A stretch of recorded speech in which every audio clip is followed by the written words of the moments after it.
తెల్లవారేసరికి విశాఖ సాగర తీరంలో విషాదకరమైన ఘటన చోటు చేసుకుంది. అలల రూపంలో మృత్యువు 7 ఏళ్ల చిన్నారుని మింగేసింది. మల్లాడి సతీష్ కుమార్, శైలజ దంపతుల పెళ్లి రోజు ఈవేళ.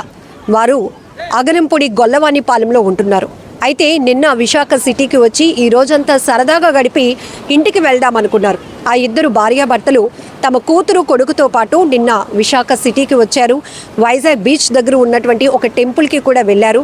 అయితే ఈరోజు తెల్లవారుజామున విక్టరీ ఎట్ సీ ఆపోజిట్లో ఉన్నటువంటి విశాఖ బీచ్లో కాసేపు వాక్ చేశారు. ఆ తర్వాత ఇలానే తీరం దగ్గర కూర్చునే టైంలో వెనకాతల ఒక 4 కుక్కలు గొడవాడుకుంటూ వాళ్ళ పైన ఉరుకుతూ వస్తూ ఉండటంతో వాళ్ళు చూసుకోకుండానే అలలలో చిక్కుకుపోయినటువంటి పరిస్థితి.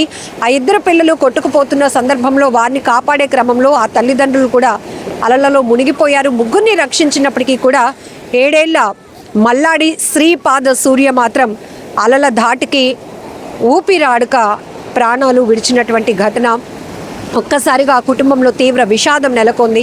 ప్రస్తుతానికి ఆ భార్యాభర్తలు ఇద్దరితో పాటు కూతురు కూడా కేజీహెచ్లో క్యాజువాలిటీలో అయితే ట్రీట్మెంట్ తీసుకుంటున్నారు. ఆ చిన్నారి మృతదేహాన్ని పోస్ట్ మార్టం నిమిత్తం కేజీహెచ్ మార్చురీకి అయితే తరలించారు. సతీష్ కుమార్ గారు స్టీల్ ప్లాంట్ సీనియర్ మేనేజర్గా పనిచేస్తుండగా శైలజ బ్యాంక్ ఎంప్లాయీగా పనిచేస్తున్నట్టు కూడా తెలుస్తోంది. అయితే వాళ్ళ తాతయ్య గారు రిటైర్డ్ టీచర్. ఆయన మార్చురీ దగ్గర కొన్ని డీటెయిల్స్ కూడా మనతో మాట్లాడుతూ చెప్పడం జరిగింది. నిన్న ఈవినింగ్ సరదాగా గడుపుదామని అగనంపూడి నుంచి వీళ్ళు వచ్చారు. ఒక హోటల్లో కూడా స్టే చేశారు. రాత్రి ఒక టెంపుల్కి కూడా వెళ్ళి దైవ దర్శనం చేసుకున్నారు. ఉదయం సరదాగా గడిపి మధ్యాహ్నం రెస్టారెంట్కి వెళ్ళి భోజనం అది చేసి ఈవినింగ్ చాలా జాగ్రత్తగా ఇంటికి వచ్చేస్తాము అని చెప్పి కూడా చెప్పెళ్ళినటువంటి తన కూతురు, అల్లుడు, మనవరాలు, మనవడు నలుగురు వెళ్ళినప్పటికీ ఇప్పుడు మనవడిని కోల్పోయాను అంటూ ఆయన గుండెలు అవిసేలా రోధించినటువంటి పరిస్థితి కూడా కనపడుతోంది. ఎందుకంటే ఒక్కసారి మనం బీచ్ ప్రమాదాల గురించి మాట్లాడితే ఈ అలలు ఎంత ఆహ్లాదంగా కనపడతాయో దాని వెనకతల అంతే ప్రమాదం ఉంటుంది. ఎంతోమంది ఇలా సరదాగా గడుపుదామని చిన్నపిల్లలు, పెద్దవాళ్ళు బీచ్ చూడగానే ఆ ఎగ్జైట్మెంట్తో ఆ హ్యాపీయెస్ట్ మూడ్లో పూర్తిగా ఎంజాయ్ చేయడానికి ఇష్టపడతారు. కానీ ఇంకొంచెం ముందుకు వెళ్తే అది ప్రమాదం, మన ప్రాణాలు పోతాయని ఎవరు గ్రహించలేరు. అయితే ఇంత తెల్లవారుజామునే వైజాగ్ బీచ్లో ఇలాంటి విషాదం జరగటం మాత్రం ఎవరు జీర్ణించుకోలేనటువంటి పరిస్థితి. అయితే అదే సమయంలో బీట్ కానిస్టేబుల్ ఒక ఆయన ఇక్కడ విధులు నిర్వహిస్తున్న టైంలో ఆ పరిస్థితిని చూసి ఇమీడియట్గా అంబులెన్స్కి కాల్ చేశారు. రెస్క్యూ చేసిన టైంలో ముగ్గురిని కాపాడగలిగారు. కానీ ఆ బాలుడు మాత్రం ఊపిరాడక ప్రాణాలు విడిచినటువంటి పరిస్థితి. శ్రీపాద సూర్య చక్కగా చదువుతాడు. 7 ఏళ్ల బాలుడు, చాలా యాక్టివ్గా ఉంటాడు. ఫ్యామిలీతో కలిసి వచ్చినటువంటి ఆ కుటుంబం ఇప్పుడు నలుగురిలో ఒక్కరిని కోల్పోయి ఇంటికి తిరిగి వెళ్ళటం అంటే ఎంత బాధగా ఉంటుందో ఊహించటానికే చాలా కష్టంగా ఉంది కదా. ఆ బాలుడు తాతయ్య కూడా అదే చెప్తున్నారు. నిన్న సరదాగా గడపటానికి ఇంటి నుంచి నలుగురు బయటకు వెళ్ళారు. ఇప్పుడు తీవ్రమైనటువంటి దుఃఖాన్ని నింపుకొని శోకంలో ముగ్గురు ఇంటికి తిరిగి వస్తున్నటువంటి పరిస్థితి. అది కూడా వాళ్ళు కూడా సిక్ అయిపోయారు. ఎందుకంటే ఇది సాల్ట్ వాటర్, దాంతోడు చాలా ఫోర్స్గా అలలు వస్తూ ఉన్నాయి కాబట్టి వాళ్ళు కూడా అలలలో చిక్కుకోవడం వల్ల ఇప్పుడు ప్రస్తుతం వాళ్ళకి ట్రీట్మెంట్ అయితే అందుతోంది. కానీ నా మనవడిని కోల్పోయానమ్మా అంటూ ఆయన కన్నీటి పర్యంతమైనటువంటి విషయం చాలా బాధాకరం. ఇక్కడ ఒక్కసారి చూడొచ్చు మనం వైజాగ్ బీచ్లో ఎక్కడికక్కడే హెచ్చరిక బోర్డులు కూడా ఉంటాయి. ఎందుకంటే కొన్ని చోట్ల చాలా లోతుగా ఉంటుంది. సీని మనం అక్కడ అంచనా వేయలేం. ఎందుకంటే చూడటానికి చాలా ప్లెయిన్గా వేవ్స్ వస్తూ ఉంటాయి, ఇదే మనకు తెలుసు. కానీ రిప్ కరెంట్ అనేది పాస్ అవుతూ ఉంటుంది. అక్కడ వాళ్ళు ఎవరైతే స్నానానికో ఈతకో దిగటానికి ప్రయత్నించే వాళ్ళు మాత్రం ఆ రిప్ పవర్ అనేది వెనక్కి లాగేస్తూ లోపలికి తీసుకుపోతూ ఉంటుంది. ఆ టైంలో ఎంతో నైపుణ్యం కలిగిన గజ ఈతగాళ్ళు కానీ కోస్ట్ గార్డ్ వాళ్ళు అయితే కానీ రక్షించగలరు. కానీ మిగతా వాళ్ళు ఎవరు మన కళ్ళెదుటే వారిని కొట్టుకుపోతున్న వారిని రక్షించలేనటువంటి పరిస్థితి. అందుకే ముందస్తుగానే ఇలాంటి ప్రమాదాలు అంచనా వేసుకొని జాగ్రత్తగా ఉండాలి. కాసేపు ఏదో బీచ్ని ఎంజాయ్ చేసామా వెళ్ళామా అన్నట్టే ఉండాలి తప్ప సరదాలో మునిగిపోయి ప్రాణాలు పోగొట్టుకునే పరిస్థితి వరకు తెచ్చుకోవద్దు అని అనేక సందర్భాల్లో హెచ్చరించినటువంటి పరిస్థితులు కూడా ఉన్నాయి. సో మనం కూడా ఐ డ్రీమ్లో చాలా అవేర్నెస్ క్యాంపెయిన్స్ కూడా చేశాం. ఎందుకంటే ఎలాంటి పరిస్థితిలో ఒకరు కాదు, ఇద్దరు కాదు, పెద్దవాళ్ళు కూడా 4-5 ఒకేసారి అలా లోతులోకి వెళ్తారు స్నానం కోసం, ఒకేసారి కొట్టుకుపోతారు. ఈవెన్ అక్కడ అదృష్టవశాత్తు గజ ఈతగాళ్ళు కానీ కోస్ట్ గార్డ్ సిబ్బంది ఎవరైనా అందుబాటులో ఉంటే వాళ్ళని ప్రొటెక్ట్ చేయగలుగుతారు. లేదు అంటే కళ్ళ ముందే కొట్టుకుపోతున్నా కూడా ఎవరిని కూడా ప్రాణాలకు తెగించి వెళ్ళి రక్షించే పరిస్థితులు ఉండవు. ఇలాంటి సందర్భంలోనే అనేక మంది ఇదే సాగర తీరంలో తమ ప్రాణాలు పోగొట్టుకున్నటువంటి పరిస్థితులు కూడా మనం గతంలో అనేకం చూసాం.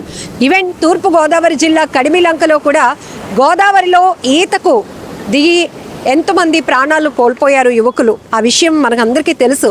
ఈ సమ్మర్ సీజన్లో సమ్మర్ హాలిడేస్ సందర్భంగా పిల్లలు చాలా అల్లరి చేస్తూ ఉంటారు, కానీ పెద్దవాళ్ళుగా మనం కంట్రోల్ చేయాల్సిన బాధ్యత ఉంది.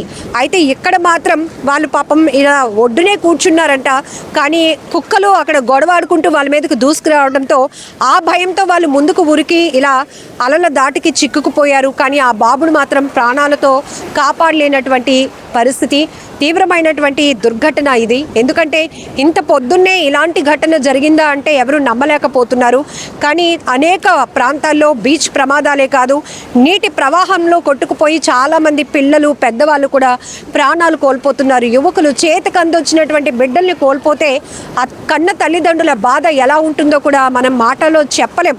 అంత గుండెలు రోదన, గుండె ఎంత బరువెక్కిపోతుందో. ఎందుకంటే వాళ్ళు పెళ్లి రోజు చక్కగా ఆయన స్టీల్ ప్లాంట్ ఎంప్లాయీ, ఆమె బ్యాంక్ ఎంప్లాయీ, ఇద్దరు పిల్లలతో హ్యాపీగా ఎంజాయ్ చేద్దాం, ఇక సమ్మర్ హాలిడేస్ కూడా అయిపోతున్నాయి కదా, ఈ 4 డేసే కదా, ఈరోజు ఎలాగైనా చాలా బాగా ఎంజాయ్ చేసి వద్దామని అనుకున్నారు. కానీ ఇలా ఏమి మరి ఎలాంటి దిష్టి తగిలిందో, విధి కన్ను కొట్టిందో తెలియదు. కానీ ఆ బిడ్డను కోల్పోయినటువంటి బాధలో ఒకవైపు, మరొక వైపు వాళ్ళు ట్రీట్మెంట్లో ఉన్నారు, అదొక బాధ. ఎంత విషాదకరమైన ఘటన. ఒక్కసారి మనకు మనమే జాగ్రత్త వహించాల్సినటువంటి అవసరం కూడా ఉంది. కొన్ని ప్రమాదాలు అనుకోకుండా జరుగుతూ ఉంటాయి, కానీ ఈ బీచ్ ప్రమాదాలు మాత్రం మన పర్యవేక్షణ, మన వ్యక్తిగతమైనటువంటి శ్రద్ధ కూడా చాలా అవసరం. ఇది ఎంత ప్రమాదమో మనం గమనించాలి. ఇక్కడే మనం చూస్తున్నాం, ఉదయం విక్టరీ ఎట్ సీ ఆపోజిట్లో ఉన్నటువంటి సాగర తీరంలోనే ఆ చిన్నారి ప్రాణాలు కోల్పోయాడు. ఇక్కడే ఓ కుటుంబంలో తీవ్ర విషాదమైనటువంటి ఘటన నెలకొంది. ఇలా ఫోర్స్గా వస్తున్నటువంటి అలలను మనం ఎప్పటికీ అంచనా వేయలేం. ఇక్కడికి వచ్చిన తర్వాత ప్లెయిన్గా ఉంటుంది కదా, స్నానం చేద్దాంలే, ఇంకొంచెం ముందుకు వెళ్దాంలే అనేటటువంటి ఆలోచనలోనే ఉంటారు. కానీ ఇంకాస్త ముందుకు వెళ్తే అది ఎంత ప్రమాదంగా మారుతుందో, ఆఖరికి ప్రాణాలు తీస్తుందో అనే విషయం మాత్రం చాలామంది గమనించలేరు. ఎక్కడికక్కడే హెచ్చరిక బోర్డులు కూడా ఉంటాయి. ఎందుకంటే అక్కడ లోతైన ప్రాంతాల్లో రిప్ పవర్ జనరేట్ అయిన ప్రాంతాల్లో ఖచ్చితంగా పోలీసులు మాత్రం కోస్టల్లో హెచ్చరిక బోర్డులు ఉన్నప్పటికీ కూడా అవేమి కొంతమంది పట్టించుకోకుండానే ఈ స్నానంలో కావచ్చు, ఈతలో మునిగిపోతూ ఉండి ప్రాణాలు పోగొట్టుకుంటారు. ఏదేమైనా ఈరోజు అలల రూపంలో మృత్యువు ఆ పిల్లాడిని కాటేసింది. ఆ కుటుంబంలో తీవ్ర విషాదాన్ని నింపిందని చెప్పొచ్చు. చాలా బాధాకరమైన ఘటన. ఇలాంటి ప్రమాదాలు జరగకుండా ఉండాలంటే మనం కూడా జాగ్రత్తగా ఉండాల్సిన అవసరం చాలా ఉంది. తెల్లవారేసరికే విశాఖ బీచ్లో విషాదకరమైన ఘటన. 7 ఏళ్ల బాలుడు కన్న తల్లిదండ్రుల ముందే కొట్టుకుపోయినటువంటి విషాద ఘటన. ఆ తల్లిదండ్రులు అసలు గుండెలు అవిసేలా రోధిస్తున్నారు. మరొక వైపు వాళ్ళు కూడా పరిస్థితి బాగాలేదు. నలుగురు కలిసి, అమ్మ, నాన్న, అక్క, తమ్ముడు, మొత్తం నలుగురు కలిసి సరదాగా బీచ్ కని వెళ్ళారు. అంతలోనే అలల ధాటికి నలుగురు కొట్టుకుపోగా ఆ బాలుడు మృతి చెందినటువంటి తీవ్ర బాధాకరమైన ఘటన ప్రతి ఒక్కరిని కలిచివేస్తోంది. అసలు ఏం జరిగింది? ఇంత ఉదయాన్నే వాళ్ళు నలుగురు కుటుంబంతో సహా బీచ్కి ఎందుకు వెళ్ళారు? ఈ విషయాలు అడిగి తెలుసుకుందాం. బాబు వాళ్ళ తాతయ్య గారు మనతో పాటు ఉన్నారు. సరే, ఏం జరిగింది? చాలా బాధాకరమైన. ఉదయం మామూలుగా బీచ్లో కూర్చున్నారండి, సరదాగా బీచ్ ఎంజాయ్ చేద్దామని కూర్చున్నారు. ఆల్రెడీ ఈరోజు మా అమ్మాయి పెళ్లి రోజు సందర్భంగా అక్కడికి వెళ్ళారు. అక్కడ ఏదో టెంపుల్ ఉంటే అక్కడికి వెళ్ళి అక్కడ పక్కనే రూమ్ తీసుకుని ఎదురుగుండా వ్యూ కనిపిస్తుందని చెప్పి బీచ్లోకి చూడ్సు పొద్దున్నే మార్నింగే వాకింగ్ అని అక్కడికి వెళ్ళి అక్కడ కూర్చున్నారు. ఈ లోపల వెనకాల ఏదో 4-5 కుక్కలు కొట్టుకుంటున్నాయి. కొట్టుకుని 2 కుక్కలు ఏమో మీద పడబోతుంటే గబుక్కుని అక్కడి నుంచి ఒక్క ఉదుటం చూసి పక్కకు వచ్చారు, కొంచెం ముందుకు వచ్చారు. ఈ లోపలే 2 అలలు గబుక్కుని వచ్చి పిల్లలు ఇద్దరిని కొట్టుకుపోతుంటే పెద్దవాళ్ళు కూడా దూకేసేటప్పటికి ఆ పిల్లాడికి మాత్రం చాలా సీరియస్ అయింది. కేజీహెచ్ తీసుకొస్తే బట్ ఈజ్ నో మోర్. చాలా దురదృష్టకరమైన విషయం. పొద్దున్నే మా మనసు హృదయాలను కలిచివేసింది. అంతవరకే నాకు తెలుసమ్మా. బాబు పేరు శ్రీపాద సూర్య, మల్లాది శ్రీపాద సూర్య. వాళ్ళ నాన్నగారి పేరు M Satish Kumar, steel plant employee. వాళ్ళ అమ్మ పేరు K Sailaja, is a bank employee. నేను తాతగారిని, నేను రిటైర్డ్ టీచర్ని. సార్, నలుగురు ఉదయానికి ఇలాంటి ఘటన అంటే చాలా బాధాకరం. చాలా బీచ్ ప్రమాదాలు చూసాం, కానీ సో ఇక్కడ కుక్కలు వల్ల వాళ్ళు చాలా దూరంగా కూర్చున్నారు, వీళ్ళు పైన కూర్చున్నారు బీచ్లో. ఆ కుక్కలు వస్తున్నాయి, గబుక్కుని కిందకి దూకేసి అలా పరిగెడుతుంటే ఈ లోపల మరి అలలొచ్చి కొట్టుకుపోయి చెప్పారు. మరి అక్కడ ఏం జరిగిందో ప్రత్యక్షంగా మేమైతే చూడలేదు.